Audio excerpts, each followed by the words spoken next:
Well, if you ask any ag economist today to describe the ag economy, uncertain is more than likely the word going to be used. And that's due to uncertain future of tariffs and trade. In the latest Farm Journal Ag Economist's Monthly Monitor, we asked economists if the U.S. is currently in another trade war. 92% said yes, and when asked if they think President Trump's strategy of using tariffs as a negotiating tool will benefit agriculture in the long run, 82% said no. As we wait to see if President Trump follows through with more tariffs on April 2nd, farmers in Canada are nervously wondering the same, as a trade war between the U.S. and Canada could have a lasting impact, as we have a view from Canada this weekend. Heading into this planting season, what are you most concerned about? Tariffs, I think, are the number one issue between our nations, and all we want is to get back to our friendly trading that we've always had as neighbors. Maurice Chauvin, who goes by Mo, farms in Essex County, which is situated in the southwestern corner of Ontario. We've had our biggest winter in probably close to 20 years. It was a good, hard winter. And right now, his focus should be on planting and nurturing a wheat crop that's already sprouted in the field. A crop that, according to Mo, has benefited from a steady dose of winter weather this year. Actually, it looks pretty good. There was some low spots. You're wondering how it's going to turn out when it sits underwater and ice for so long. But, as farmers, I think we always have to be hopeful come spring. That's what farmers do. Remain hopeful, even when the reality of farming through another trade war seems bleak. As a farmer, are you concerned about the current dynamics? Absolutely. How can you not be? It's very concerning. Ontario farmers, we rely on a lot of inputs and important pieces to put our crop in the ground, and from the seed, fertilizer, chemicals, farm equipment, it can all be affected. It's not just the tariffs possibly placed on the crops he grows this year, but also the retaliatory tariffs that could cause the cost of inputs he relies on from the U.S. to rise. In my eyes, it doesn't. Nobody wins. All we'd like to see is have free trade come back, have some good long trade between our nations like we've always had.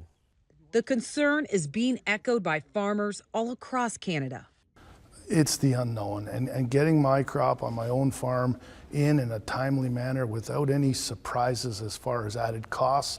Margins are slim, commodity prices are low, so there's no room for error. Jeff Harrison is the current chair of Grain Farmers of Ontario, but he also farms in Quinte West, and he says this trade war could be more devastating than the last. There is more on the table. Costs have gone up tremendous. Post-COVID, we all see what's happened in our own lives. Inflation, everything costs more. So there's more on the table for a farmer, more on the line, more risk. That risk is something Grain Farmers of Ontario is stressing the importance of to Canadian policymakers. If we look at a trade war between Canada and the U.S., what we're coming from is decades of one of the best trading relationships anywhere in the world. And so I guess when we look at it, it's quite alarming to us that we're even in this situation, first of all, but certainly I think the risk is that we could erode decades of great relationships. As CEO of Grain Farmers of Ontario, Crosby Devitt leads an organization that represents 28,000 barley, corn, oat, soybean, and wheat farmers across Ontario. And he says for Ontario farmers, it's the unknown causing so much angst. One of the big areas of concern that I hear from farmers is machinery and machinery parts. So there's a lot of machinery production in the U.S. that we rely on buying that equipment into Canada, but also parts. And so there's a lot of uncertainty around where the supply chain might go and how that's going to be affected. One major difference between the U.S. and Canada during the last trade war was U.S. farmers received Market Facilitation Program payments, or MFP. Those were designed to help compensate farmers for the market losses they suffered.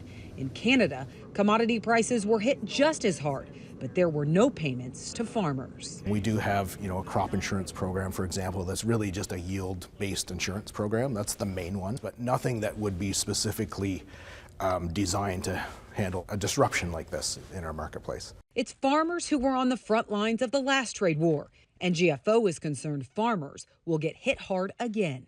We don't know how to win a trade war, and I said before, we do know that Ontario and Canadian farmers will pay the price for that trade war along with our United States counterparts.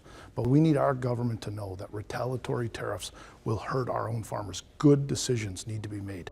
Farmers like Chauvin hear all the noise, but are trying to focus on what they can control, and that's planting and harvesting this year's crops.